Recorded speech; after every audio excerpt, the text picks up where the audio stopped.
আসসালামু আলাইকুম, কেমন আছেন সবাই? তো এখানে দেখতে পাচ্ছেন এটা কষি একটা মিষ্টি কুমড়া। তো আমি পরিষ্কার করে ধুয়ে কেটে বেছে নিয়েছি। আর তেলের মধ্যে দিয়েছি পেঁয়াজ, রসুন আর কাঁচামরিচ ফালি দিয়ে লাল লাল করে ভেজে তার মধ্যে মিষ্টি কুমড়াটা দিয়ে দিলাম। তো খুবই কষি একটা মিষ্টি কুমড়া ছিল। এটা হচ্ছে না ছিলেও কিন্তু রান্না করা যায়।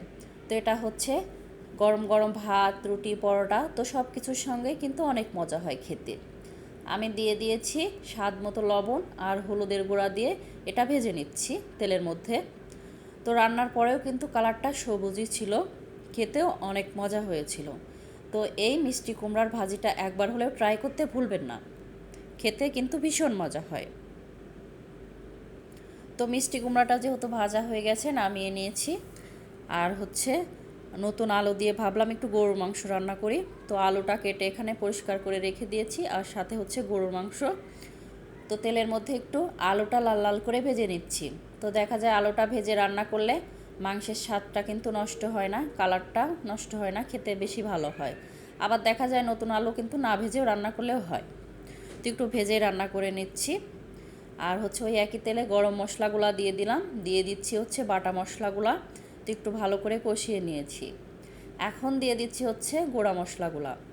দিয়ে দিচ্ছি পরিমাণ মতো লাল মরিচের গুঁড়া, পরিমাণ মতো ধনিয়া গুঁড়া, দিয়ে দিচ্ছি পরিমাণ মতো হলুদের গুঁড়া, আর দিয়ে দিচ্ছি স্বাদ মতো লবণ। তো যতটুকু লাগে আর কি পরিমাণে দিয়ে ভালো করে মশলাটা কষিয়ে নিচ্ছি। তো উপর দিয়ে তেল আসা পর্যন্ত অপেক্ষা করব। তো মশলাটা যত ভালো করে কষানো হয় খাবার কিন্তু খেতে ততটাই বেশি মজা হয়। তো আমি অনেকটা সময় নিয়ে মশলাটা কষিয়ে নিয়েছি।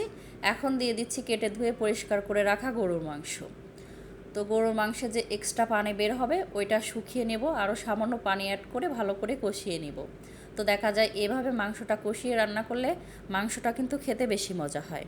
আর ভিডিওর এই পর্যায়ে এসে এখন পর্যন্ত যারা ভিডিওটি দেখছেন অথচ একটা লাইক দিতে ভুলে গিয়েছেন, প্লিজ একটা লাইক দিতে ভুলবেন না। আর ভিডিওটি যদি বেশি বেশি ভালো লাগে কমেন্টের মাধ্যমেও জানাতে পারেন, চাইলে ভিডিওটি ফ্রেন্ড ও ফ্যামিলির মাঝে শেয়ারও করতে পারেন।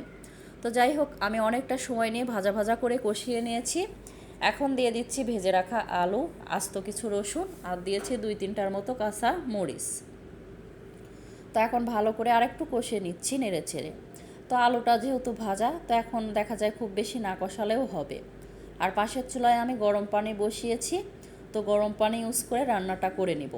তো গরম পানি ইউজ করে রান্নাটা করলে দেখা যায় রান্নাটা খুব তাড়াতাড়ি হয়, দেখা যায় মাংসের স্বাদটা নষ্ট হয় না। আর ঠান্ডা পানি ইউজ করে রান্না করলে দেখা যায় মাংসের স্বাদটা কিন্তু একটু নষ্ট হয়ে যায়, আবার একটু রান্না করতেও কিন্তু একটু সময় বেশি লাগে।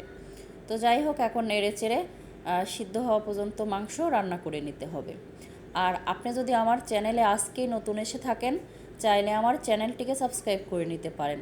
আর এই ভিডিওটি যারা ফেসবুক পেজ থেকে দেখছেন চাইলে তারা পেজটা ফলো দিতে পারেন।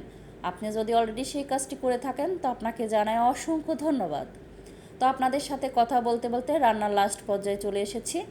এখন উপর দিয়ে ভাজা মশলার গুঁড়া দিয়ে নামিয়ে নিচ্ছি। তো একটু ফাইনাল লুকটা দেখিয়ে দিচ্ছি, তো দেখেই বুঝে নেবেন। তো নতুন আলু দিয়ে গরুর মাংস রান্না হয়ে গেছে। তো এটা হচ্ছে ভাত, রুটি, পোলাও, তো সব কিছুর সঙ্গেই কিন্তু খাওয়া যায়, অনেকটাই মজা হয়। এভাবে একবার হলেও রান্না করতে ভুলবেন না। তো রান্নাবান্না শেষ, চুলার জালটা অফ করে দিয়েছি। তো ভিডিওটি প্রথম থেকে শেষ পর্যন্ত দেখার জন্য সবাইকে ধন্যবাদ। আপনাদের সবার সুস্বাস্থ্য ও দীর্ঘায়ু কামনা করে আজকের ব্লগটি এখানেই শেষ করছি। আল্লাহ হাফেজ, আসসালামু আলাইকুম।